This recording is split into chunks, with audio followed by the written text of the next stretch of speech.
बच्चों, welcome back to my YouTube channel. तो काफ़ी टाइम हो गया है बच्चों, हम लोग ने वीडियो अपलोड नहीं करी है, रिवीजन नहीं हुआ है, बीच में छूट गया था। लेकिन अब कोशिश करेंगे कि रेगुलर बेसिस पे वीडियो अपलोड हो और जो इम्पोर्टेंट टॉपिक है हम वही कवर करें, उन्हीं का ही रिवीजन करें, जो मोस्ट इम्पॉर्टेंट टॉपिक है, जो बोर्ड में ऑलमोस्ट पूछे जाते हैं। तो आज हमारा जो टॉपिक है, आज हमारा टॉपिक है linkage and recombination. Chromosomal inheritance तक हम लोग पढ़ चुके थे, थ्योरी, क्रोमोसोमल थ्योरी। उसके बाद आता है लिंकेज एंड रिकॉम्बिनेशन। ये टॉपिक थोड़ा सा इंपॉर्टेंट है, इससे रिलेटेड क्वेश्चंस भी आते हैं, नीट में भी क्वेश्चंस आते हैं और बोर्ड में भी पूछा जाता है। तो वो चीज़ हम डिस्कस कर लेते हैं यहाँ पे। तो लिंकेज का मतलब क्या होता है? व्हेन टू और मोर जीन्स, जीन्स के बारे में आप लोगों को पता ही है। व्हेन टू और more genes reside on the same chromosome they are said to be linked and transmission pattern is called linkage. देखिए, इसे कहने का मतलब क्या है कि जो दो जीन्स है, दो या दो से ज्यादा, एक क्रोमोसोम, हमारा क्रोमोसोम कैसा होता है?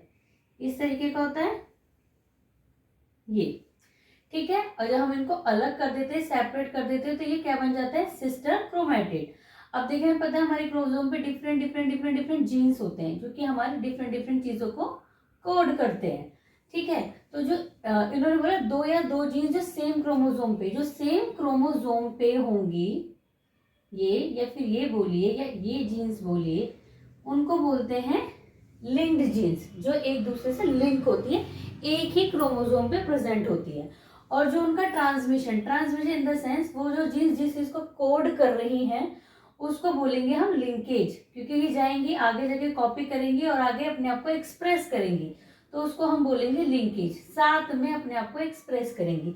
दो जीन्स है, साथ में प्रेजेंट है, मतलब कहते हैं दो फ्रेंड्स साथ में रहते हैं, ठीक है। हमेशा जब देखो साथ में चलेंगे, आगे जाएंगे, वहां जाएंगे, तो उनका जो भी एक्सप्रेशन होगा हमेशा साथ में होगा। तो कहेंगे देखो ये दोनों कितने लिंक्ड है, हमेशा साथ में रहते हैं। तो उनकी जो फ्रेंडशिप वो कैसी होगी? एकदम लिंकेज वाली फ्रेंडशिप होगी, कभी छूटती नहीं है। ऐसे ही ये हम लिंकेज के बारे में कहते हैं, लिंक जीन के बारे में कहते हैं। तो जैसे कि यहाँ पर एग्जाम्पल के तौर पे आपको यहाँ पर दिया हुआ है,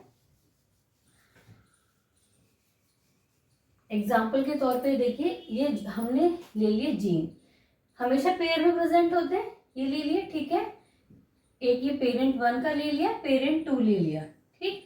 देन हमने क्रॉस कराया, एक आया, एक ऐसे आया, एक ऐसे आया। देन उनकी F1 जनरेशन इस तरीके से बन गई, ठीक है। A capital B, small B. Then ये F2 जनरेशन में हमने सेल्फिंग कराई, जब हमने सेल्फिंग कराई इन्हीं की, इनकी कॉपी बनी, ये एक एक थे, इन्होंने अपने डबल कर दिया। तो हमें क्या मिला? जब हमारे, इसका कहने का मतलब है, जब हमारे जीन्स लिंकेज में होते हैं, लिंक्ड होते हैं, तो जो आगे की जनरेशन आएगी हमेशा उसमें क्या रहेगी? 50% पेरेंटली हमें मिलते हैं, 50%। देखिए 50% हमें मिले ए और बी वाली जनरेशन, और 50% हमें मिली ए और स्मॉल बी वाली जनरेशन।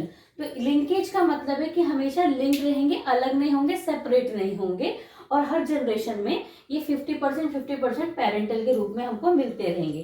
फिर सेम इसी तरीके से ये वाला पैटर्न आ जाएगा, ये साइकिल फिर से एज इट इज चलती रहेगी। 50% ये हमको मिलते रहेंगे जब भी ये लिंक्ड होते हैं। तो इस पैटर्न को, इस चीज को बोलते हैं लिंकेज, ठीक है। अब आगे बढ़ते हैं। हमने जो पढ़ा था लिंक जीन के बारे में पढ़ा था, एक कंडीशन होती है gene present on different non-homologous chromosomes are called unlinked gene। Non homologous, जो कि सेम नहीं होते, एक क्रोमोसोम ये है, एक क्रोमोसोम ये है, ये दोनों डिफरेंट है, सेम नहीं है, मतलब एक क्रोमोसोम ये, एक क्रोमोसोम ये, एक जीन यहाँ पर प्रेजेंट है, एक जीन यहाँ पर प्रेजेंट है, इसका एक यहाँ पर प्रेजेंट है, एक यहाँ पर प्रेजेंट है। तो ये क्या है? एक दूसरे से लिंक्ड नहीं है, इनका कोई लिंकेज नहीं है आपस में, ठीक है। उस कंडीशन में बोलते हैं अनलिंक्ड जीन। तो अब क्या होता है? जैसे कि अनलिंक अलग अलग क्रोमोसोम पे प्रेजेंट है, सेम हमने एग्जांपल ले लिया। तो जब सपोज करो इसका एक ही सिस्टर क्रोमैटिड गया, इसका ये वाला सिस्टर क्रोमैटिड आया, तो जब इनमें क्रॉसिंग होगी, आपस में क्रॉसिंग होगी, तो क्या होगी? इंफॉर्मेशन एक्सचेंज होगी। आपने माइटोसिस और मियोसिस भी पढ़ा होगा। तो मियोसिस में क्या होता है? एक फेज में क्या होता है? क्रॉसिंग ओवर होती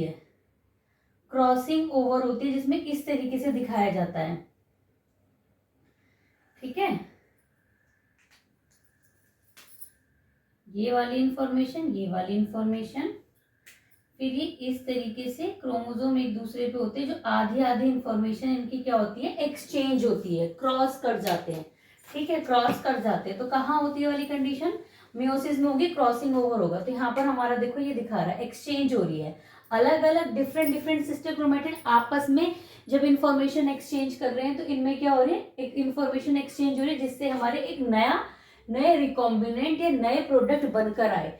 एज इट इज सेम नहीं आया, देखो ए बी नहीं आया, इसमें ए बी आया, ए कैपिटल ए स्मॉल बी आया, स्मॉल ए कैपिटल बी आया, एक्सचेंज हो गई इंफॉर्मेशन।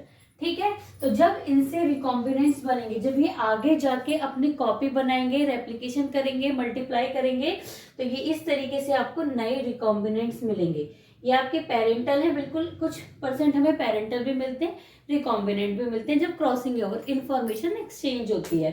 तो ये हमें दोनों पेरेंटल मिले ये वाले, और जो बीच के दो मिले वो हमें मिले रिकॉम्बिनेंट्स, जब यहाँ पर क्रॉस ओवर हुआ था, क्रॉसिंग ओवर हुई थी। तो ये वाला, ये इस तरीके से हमें मिले रिकॉम्बिनेंट्स। और ये कब होता है, ये अनलिंक्ड जीन में होता है, लिंक्ड जीन में नहीं होता, अनलिंक्ड जीन में होता है जब हमें रिकॉम्बिनेंट्स मिलते हैं। और इसी प्रोसेस को बोलते हैं रिकॉम्बिनेशन, नया रिकॉम्बिनेशन बनना, नया प्रोडक्ट बनना। हमेशा हमें क्या मिल रहे थे लिंक जीन में, या तो ये वाला आ रहा था या ये आ रहा था, इसके अलावा तो कुछ नहीं आ रहा था।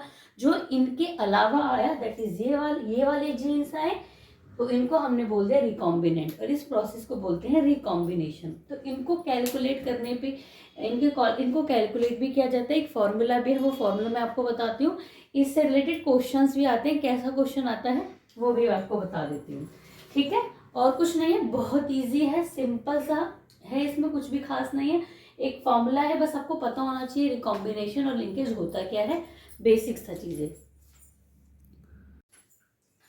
तो बच्चों ये फॉर्मूला है फ्रीक्वेंसी ऑफ रिकॉम्बिनेशन निकालने का। कभी भी पूछा जाता है कि रिकॉम्बिनेशन निकालो, कितने रिकॉम्बिनेंट्स आए, तो इस फ्रीक्वेंसी निकालने के लिए तो इसमें क्या होगा, नंबर ऑफ रिकॉम्बिनेंट आपको दिया होगा, total number of progeny into 100 कर देंगे, तो इससे आप फ्रीक्वेंसी ऑफ रिकॉम्बिनेशन निकाल लेंगे। जैसे फॉर एग्जांपल हम एक एग्जांपल लेते हैं, कैसे क्वेश्चन हो सकता है। एक आपको natural green pod, sorry normal green pod का दिया हुआ है, उसका ये ए बी, तो वो दिए हुए हैं 445। एक दिया हुआ है ये है 455। एक आपको दिया हुआ है ये 51 49। एक चीज याद रखिएगा, जब इस तरीके से क्वेश्चन है ना, जो देखो फ्रीक्वेंसी ऑफ रिकॉम्बिनेशन हमेशा लेस देन 50% होती है, 50% से कम ही आएगा, कभी भी ज्यादा नहीं आएगा। ऑलमोस्ट 10% के अराउंड ही हमेशा क्रॉसिंग ओवर पे जो प्रोडक्ट बनता है रिकॉम्बिनेंट्स, वो 10% के अराउंड ही बनता है। लेस देन 50 भी बोलो, लेस देन अराउंड 10 के आसपास, इससे ज्यादा प्रोडक्ट से इससे ज्यादा रिकॉम्बिनेंट्स नहीं बनेंगे। तो जो मोर देन 50 होता है, मोर देन 50 आपके कौन से जीन्स बनेंगे, वो बनेंगे पेरेंटल, हमेशा पेरेंटल। तो जो पेरेंटल की फ्रीक्वेंसी होगी, जो पेरेंटल जीन्स होंगे वो हमेशा ज्यादा होंगे, रिकॉम्बिनेंट्स हमेशा कम बनेंगे, जो कि क्रॉसिंग ओवर पे हमेशा थोड़े ही बनते हैं। तो अगर आपको पहचानना हो कि पेरेंटल कौन सा जीन है, इसमें तो ऐसा मेंशन ही नहीं किया कि इस जीन ने इसके साथ क्रॉस किया तो ये आई पेरेंट 1, ये है पेरेंट 2, ये है रिकॉम्बिनेंट, ये है रिकॉम्बिनेंट 2, ये कुछ नहीं दिया हुआ। तो आप इजीली पहचान सकते हैं, कुछ नहीं, जहां फ्रीक्वेंसी ज्यादा, जहां नंबर ज्यादा, देखिए इसका नंबर ज्यादा दिया हुआ है, यहाँ पर नंबर ये ज्यादा दिया, इसका मतलब पेरेंटल जीन ये थे, इनमें आपस में क्रॉस हुआ था, ये थे, एक पेरेंट 1 था, एक पेरेंट 2 था। तो इसमें से कौन आएगा, ए बी और ए बी। तो हमेशा क्या बनेगा, तो जो रिकॉम्बिनेंट मतलब जो हमारा F1 में हेट्रोजाइगस कंडीशन आएगी वो ये आएगी। तो ऐसा वाला पैटर्न, ये वाली चीज तो आपको इन दोनों में कहीं नहीं दे रखी। हमारा जो हेट्रोजाइगस बनेगा इन दोनों प्रोडक्ट से मिलकर जो बनता 50% ये और 50% जो बनता हमारा वो ये बनता, ये वाले जीन बन रहे थे, लेकिन ऐसा वाला कहीं नहीं है। इसका मतलब कि यहाँ पर क्रॉसिंग ओवर हुई है, यहाँ पर एक्सचेंज हुआ है जीन्स का, ठीक है, क्रॉसिंग ओवर हुई है यहाँ पे। तो क्रॉसिंग ओवर है, दैट मीन्स कि रिकॉम्बिनेंट के जो प्रोडक्ट है वो ये है।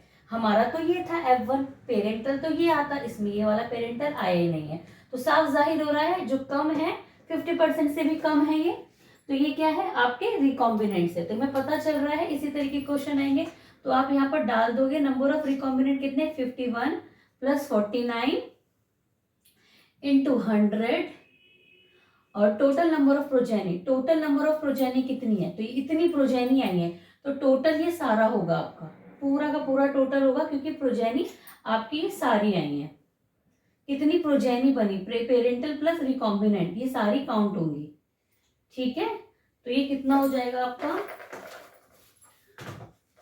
ये हो जाएगा 100 इंटू 100, नीचे है 1000, इससे जाएगा इज इक्वल्स टू 10%। तो फ्रीक्वेंसी कितनी है रिकॉम्बिनेंट्स की 10%। तो हमेशा जो रिकॉम्बिनेंट्स होते हैं वो कम होते हैं, उनकी फ्रीक्वेंसी कम होती है, और पेरेंटल जीनोटाइप्स है वो हमारा ज्यादा एक्सप्रेस होता है, वही ज्यादा आते हैं, ठीक है। इस तरीके से आप फ्रीक्वेंसी ऑफ रिकॉम्बिनेशन निकाल सकते हैं। एक या दो क्वेश्चन आएगा, अगर नीट में भी पूछा जाता है, बोर्ड में अगर एक क्वेश्चन आ गया तो इस तरीके से फॉर्मूला याद रखेगा, इस तरीके से आपसे पूछा जाएगा और ऐसे आप इसको बता सकते हैं।